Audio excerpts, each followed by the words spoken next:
বিরুদ্ধে দিনের পর দিন রাস্তায় বসে থাকতে বাধ্য হয়েছে। দিদিমণিরা নিজেদের মাথার চুল ত্যাগ করতে বাধ্য হয়েছে।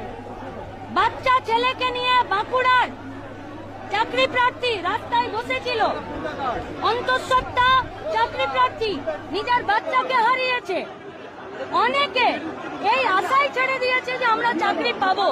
আসলে গোটা পশ্চিমবঙ্গের শিক্ষা ব্যবস্থাটাকে শেষ করার একটা পরিস্থিতি নিয়েছে।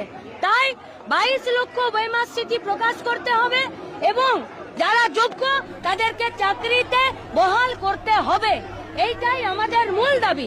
সরকারি শিক্ষা ব্যবস্থাকে ভাঙা চলবে না। আপনাকে দেখে ওরা প্রশ্ন করছেন,